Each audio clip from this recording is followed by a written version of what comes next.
is the order Sphenodontia. There's one animal in it. It's called a tuatara. It's a very rare animal. It's only found on a couple small islands in New Zealand. Fun fact about the tuatara: they have a third eye.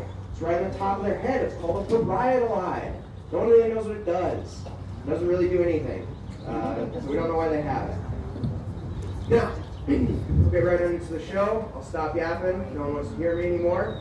I just want to see some snakes. So, I'm going to bring out a snake, but before I do that, I need to ask two very important questions. First one, how many of you actually like snakes? Oh, yeah! Okay, good. So, like all the kids, love them. Now, the more important question: who here absolutely hates snakes? Terrified of them? Okay, perfect. We got a volunteer. So, now, first snake I'm going to bring out. Relatively harmless species of snake. I say relatively because it is not venomous. Saying relatively does not mean he's not going to bite me. He probably will try. He's a new snake. I know this is my first show of the day, but I put him in the box this morning, and he pooped everywhere, of course. Are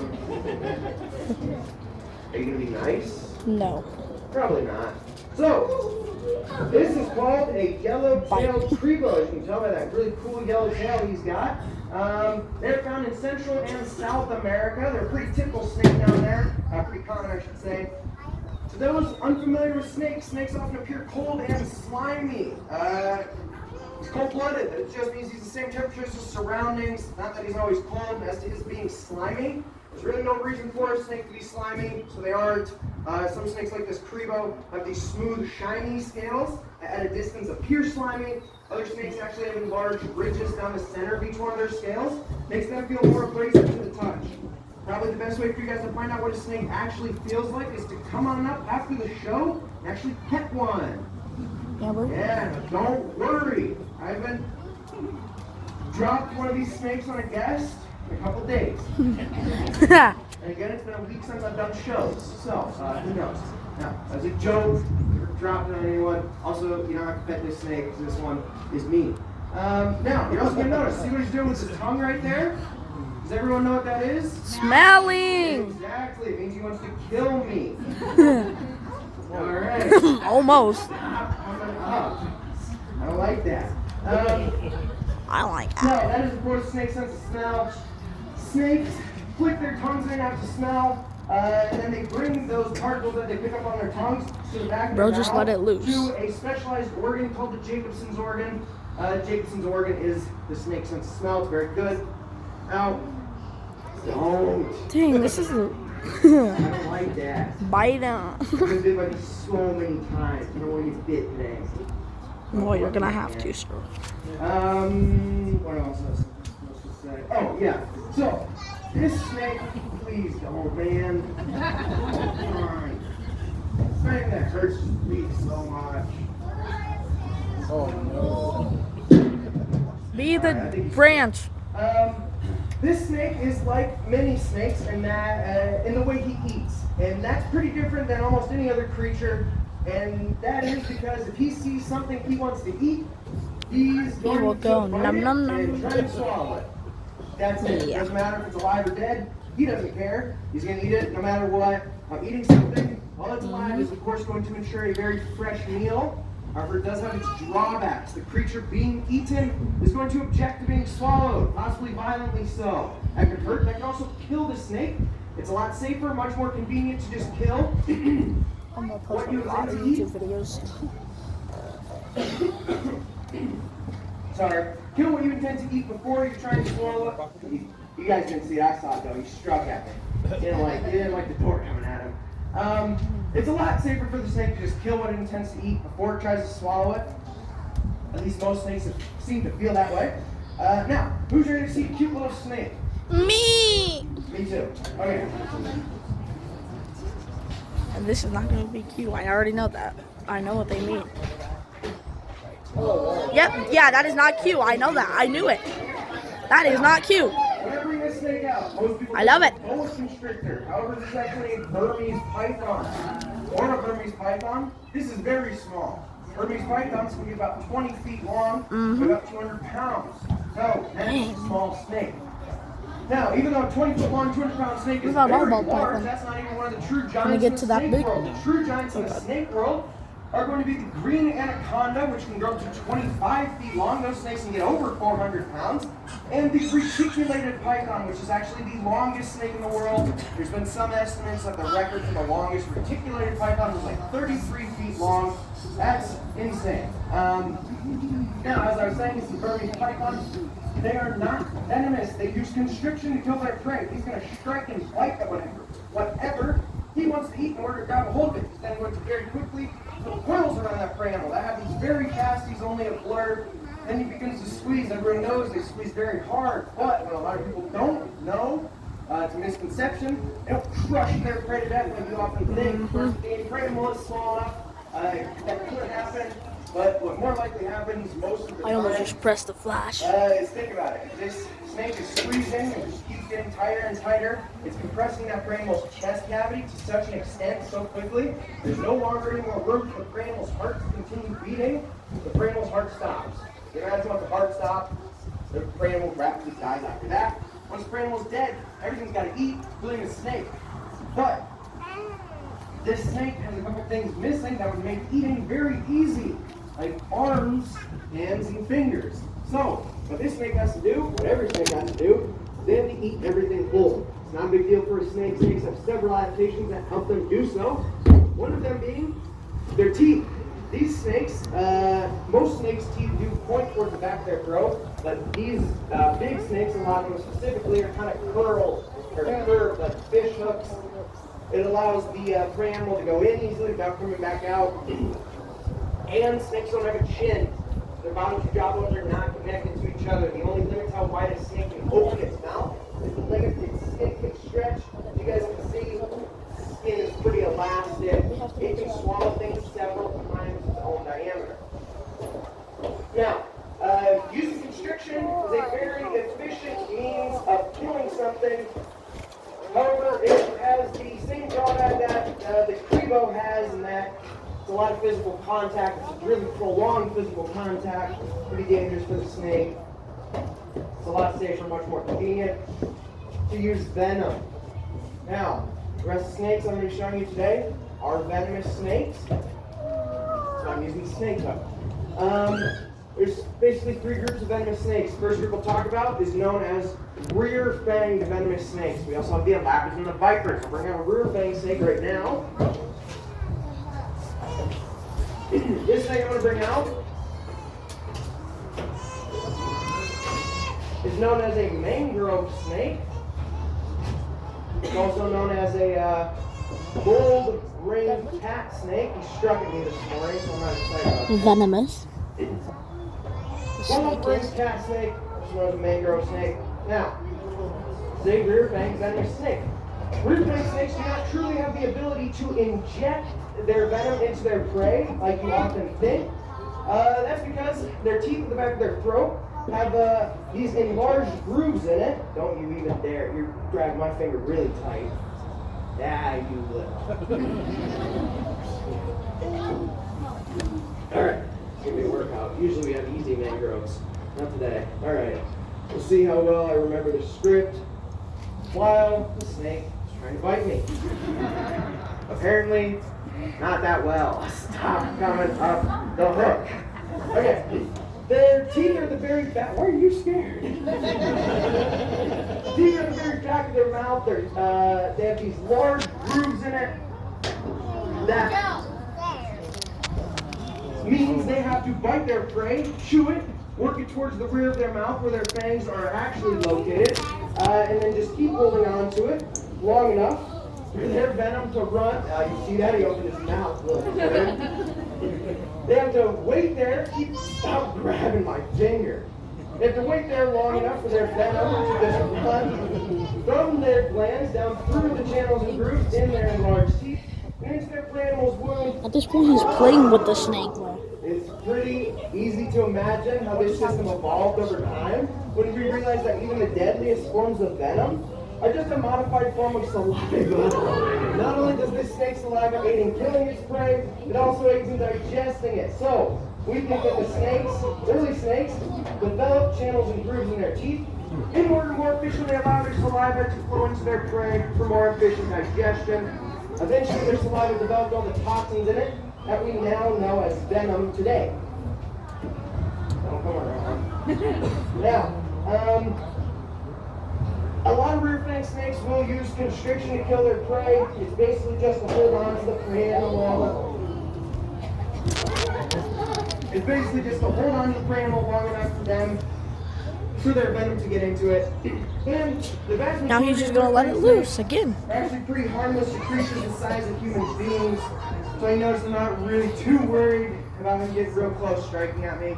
However, there are some exceptions. There's like to that nobody out there. rule. They're There's only two over rear here. fang venomous snakes. Both of them are found in Africa that are very venomous. They have been known to kill people before. One of them, I don't want you to hurt your face. You can smack it right into me. One of them is the African savanna vine snake. The other is the boomslang. The boomslang is one of the most toxic snakes on the planet. It's actually the most venomous snake in Africa. The boomslang is actually more venomous than all of the mamba species, which includes the black mamba. Also, if you get bit by a boomslang, this funny little thing happens to you. You start bleeding out of every orifice in your body. So, don't get bit by a boomslang. Luckily for me, this snake's nothing like a boomslang. So, I don't got nothing to worry about, except maybe a headache, vomiting, and some swelling. So, you can go back inside the box. Stop grabbing the hook, please. Alright, there you go. You don't like that either. Okay, now, moving on to a more efficient means of injecting venom than those rear fang snakes. The next most efficient is going to be the elapids. When the elapids, we're talking about cobras, coral snakes, mambas, taipans. In a typical elapid, their fangs at the very front of their mouth. They are stuck, fixed, erect. Where you're going to slice nick from those snakes, it's going to embed both those fangs. They're very sharp and stiff. The channels and grooves, like the rear fang snakes have those fangs, the true fangs that everyone thinks of. They're hollow tubes. They're connected to a venom duct and gland in their head. A muscle right above that gland compresses it and allows their fangs to function similar to a hypodermic needle, which means their venom goes through their fangs. This means elapids just have to bite their prey, inject their venom, deed's done. It's very efficient. But even more efficient than the elapids venom system can be found in the vipers of the world. This viper I'm going to bring out, very common southeastern part of the United States. Maybe you've probably seen one before. Whoa. It's a cottonmouth. It's also known as a water moccasin. It's a viper. Like all vipers, has very long fangs at the front of its mouth. They are so long, in fact, if they were stuck fixed, like the elapids I was just talking about, their fangs would actually stick right to the bottom of their mouth. So, viper fangs are hinged, they're foldable. They fold onto the roof of their mouth when they are not using them. When they do use them, they can stick them straight out in front of them. And at the same time, almost all vipers can open their mouths to almost 180 degrees. That means that those fangs that are hinged stick out right in front of them. That means they only have to strike at their prey animal. They don't even have to actually physically bite anything. They strike at it, those fangs out. They're very sharp, they're hypodermic needle sharp. They just have to tag whatever it is. Their venom is almost always instantly injected. Then they just have to sit back and wait for whatever it is to succumb to the venom. That is by far the maximum amount of efficiency combined with the minimum amount of risk for the snake. This snake also belongs to a special group of snakes known as the pit vipers. Pit vipers have a small heat-seeking pit between their eyes and their nostrils. It's very sensitive to temperature changes. They can detect hundreds of a degree difference in the air temperature around them with that sense. They use it to accurately locate and strike a warm-blooded prey. They're very good at it.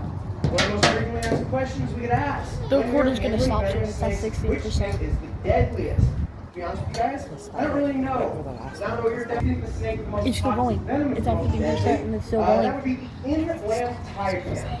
The inland No, taipan, my YouTube all channel it takes is 1 milligram of that snake's venom for an adult human Should I get to up there? die. That's like a Should I get up there? Cut that M&M into 1,000 equally sized little pieces. One of those pieces, that's all it takes, you're gone. And they can inject up to 100 milligrams into something at a time. So you can look at it like one bite from that snake to kill 100 men. You would not be wrong to assume that. However, they are only found really in one place in the entire world. It is remote, central, guess where? Australia. Of course they are. So we should be pretty good here. But if you think that the deadliest snake is the snake that actually bites and kills the most people each year, then Going that way. I'll see you till the next one. without readily available medical I was wondering what attention. that box was. This snake I'm sure you're all familiar with. Rattler. Definitely heard of it. I'm guessing If you haven't seen it in Rattler. person, definitely seen it on TV, movies, stuff like that. Especially if you I'm guessing the have seen Rattler. The Indiana Jones movies. It is of course going to be known as the common garter snake. Whoa. Yeah, no. This is an Asiatic cobra. That is not also called known a as garter monocle snake. Cobra. Whenever a cobra out, people usually think of a snake charmer that plays its flute for a snake that seems to be swaying back and forth with the rhythm of the music. You don't want to face me. Swaying back and forth with the rhythm of the music. Like the snakes, this cobra has no ears. It's not listening to the music. It's following the motion of the snake charmer as he himself sways back and forth. Again, he's not listening to the music at all. Now, probably the most iconic part about this animal is that hood that he was very proudly displaying earlier. That hood is formed by erecting these really long ribs in his neck region. He does this when he feels threatened in order to make himself appear larger, much more intimidating. Personally, I think that's very effective. So he stays in the box for the show. Now, you guys kind of, oh, he's up there. You guys kind of saw it That is a earlier. king When cobra. I put my hand over here, he struck the glass. A cobra strike is a lot different than almost any other snake in the entire world. It's this weird, high, hood. They're kind of wobbly. And then it's this slow forward, downward motion. It's about that fast. A fully alert person could very easily be able to come on stage, get this cobra out of the box, get within a striking distance, allow him to strike, and then just easily avoid being bitten. I get a volunteer from the audience. Me. No, I'm joking. Keep your hands down. That's how you die. They're very venomous snakes. People often ask us, well, obviously you guys take their fangs out, take their venom out. No, we don't do that. You take their fangs out, they can't eat, they die. Take their venom glands out. It's a very expensive surgery. We have 85 cobras. We're not doing that. So we just prefer not to get bit by venomous snakes. It has worked for us thus far. However, if it were to happen, obviously we are moving these snakes all the time. They don't live in this box, they poop in the box, they do all sorts of things. We need to move them. We're in constant contact with these animals. They're very dangerous. If we were to ever get bit by, say, a monocle cobra, we really need to be at the hospital receiving anti-venom treatment. We provide our own anti-venom within about 10 minutes after the bite. Unless really bad things, to prevent really bad things to happen to us. Again, well, luckily for us, we do have a hospital 11 minutes away, so. 7 minutes, Now, actually? another frequently asked question. Come on, I gotta get this done. Another frequently asked question I get asked. Oh, he's trying to get him out. Is how do you tell the difference between a venomous and a non-venomous one? You're gonna hear a lot of things. People are gonna say a lot. Unfortunately, a lot of them are just not true. V-shaped snout. Most commonly, you're gonna hear shape of the head. Triangular shaped head means a venomous snake. A round or an oval head means a non-venomous snake. Rounded head, super venomous snake. You're also going to hear shape of the pupil. Cat's eye pupil venomous, round pupil non-venomous. Round pupil, very venomous. You're also going to hear colors, patterns. The coral snake rhyme, black touch yellow, kill a fellow, whatever it is. That works here in the United States. Second, you go down to South America, their coral snake colors are flipped. So, there's really not a whole lot of ways you can distinguish between a venomous and a non-venomous snake if you don't know what the snake is. There's one way though, 100% guaranteed you'll know if it's venomous or not every single time. And so if you see the snake, put your hand right down in front of its face, let it bite you. If you die, it was venomous. It's probably going to be a lot easier for everyone here and safer to just learn about which venomous snakes in the areas where you live, where you plan to visit. You guys are from South Dakota. You probably know there's only one kind of dangerously venomous snake in our state, and it is really only found on this side of the river. It is, of course, going to be known as the prairie rattlesnake. Oh, rattler. Prairie rattlesnake is a very common, he's not friendly, it's a very common, it's also a very secretive snake here in South Dakota. Many people will live their entire lives in our state. Bro is That means they're mean. threatening. You might think I'm joking. He just When they hide their yeeted out of face the like that, they're box. like, they act horrible. It's hiding This inside. is a mean one. Oh, he's so tense. He's so coiled right now. I don't even want to touch him. Whoa. You guys can though. Don't move too fast. Okay, I'll come up. Don't move too fast. Yeah, I Oh, you're will. scared. Never mind. So, it's a prairie rattlesnake. Very common, very secretive species out here in South Dakota. Many people spend their entire lives here, never actually see one in the wild. So if you want to really see one here, obviously, very friendly snake. He is wagging his tail at me. Yeah, no. That is, of course, his unique tail appendage, the rattle. We all know what we figure out if we go down there and we count the number of segments on this rattlesnake rattle, right? You figure out what a venomous snake bite feels like. If you want to find out how old this snake is, you better ask him when his birthday was. The rattlesnake gains a new segment onto its rattle. Each time he sheds his skin, a rattlesnake can shed their skin from 0, 1, 2, 10 times a year, and they break off all the time. I actually remember this rattlesnake because every time I bring him out, he explodes. He strikes, and he exploded off the hook, fell down probably about 4 feet, broke his rattle off. It was about this big, he was super loud, and I was so mad because now he has this little buzz sound that you can't even really hear.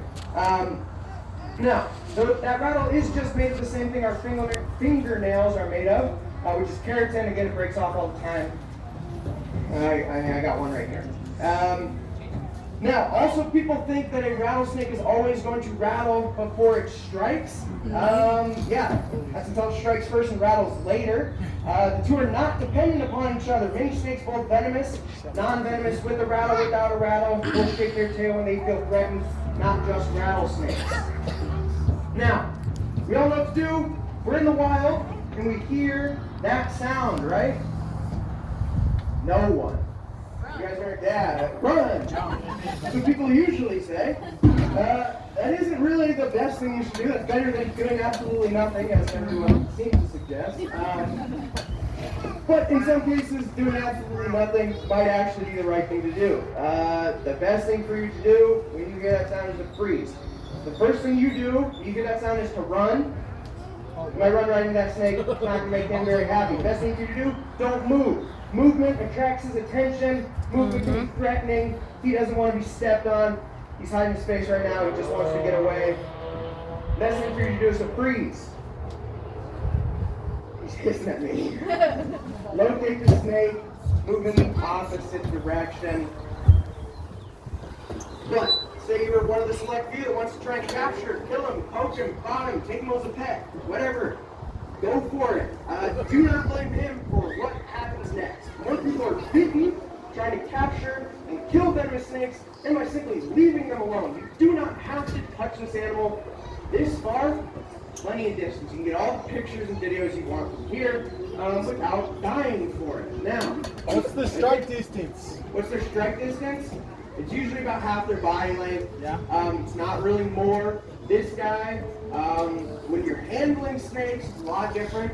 Because if you lift up at the same time they want to strike, they'll get about 3 times their body length. And that happens with him all the time. So, but if they're sitting right there, he can probably strike to about right there. So this hook is about that long.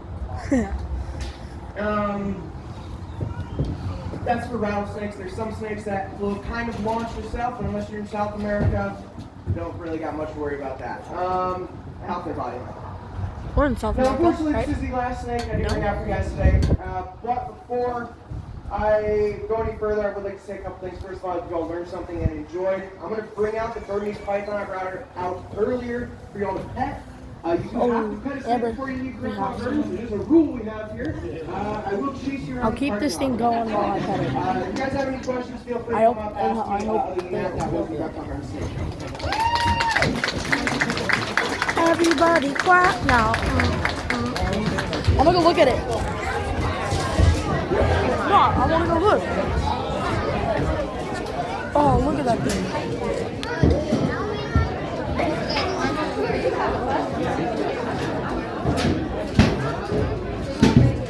Let's go.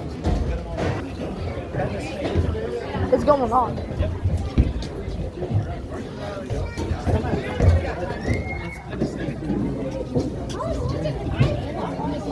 How old?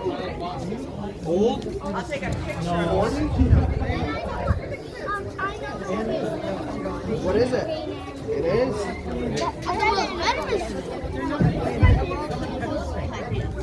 It's an inland type. Pretty close. Coastal's number 3, I believe. Maybe it's 2. King Brown's about 5. It goes inland, coastal, Papuan. Oh, and then I think Brown's 4. I don't know. Muscles.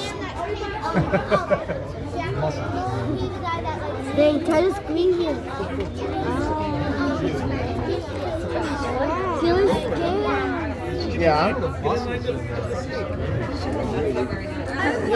Yeah. Dang. A record anaconda, how long? Like 25 feet.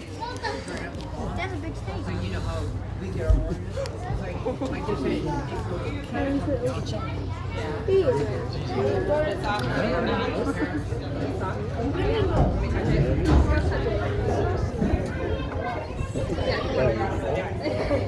I have like 8 snakes at my house. Yeah, nice. They're nice. They're cool. Just gonna touch it. Okay, got it. Be gentle. Let's go.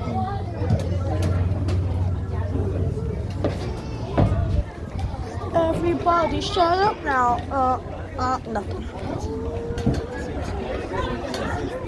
You should guys come touch it.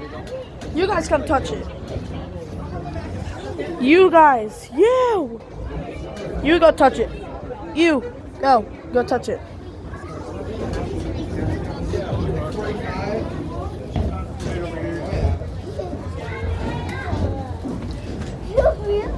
Starting to clear up now.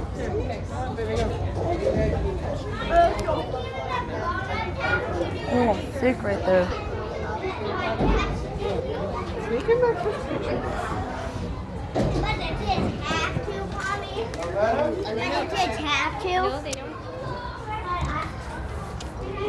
I thought we had to go like inside of there to go pet it. That was crazy. Yeah. I think the rattlesnake was the most. That one, that other one. I thought he was really gonna like bring the cobra out. This is Rapid City. I was gonna say. What is this place called? Rapid City Reptile Garden. So, Reptile Garden, Rapid City Reptile Garden, whatever you want to call it. That yellow chicken they take that out. He's terrifying. Can I show them that? Wait, can I show my YouTube video? That big crocodile in there? No, you have to post a picture of it too. Okay, come on. Yeah, just YouTube it. Come back to that. What am I? Oh, sorry. Where are you going?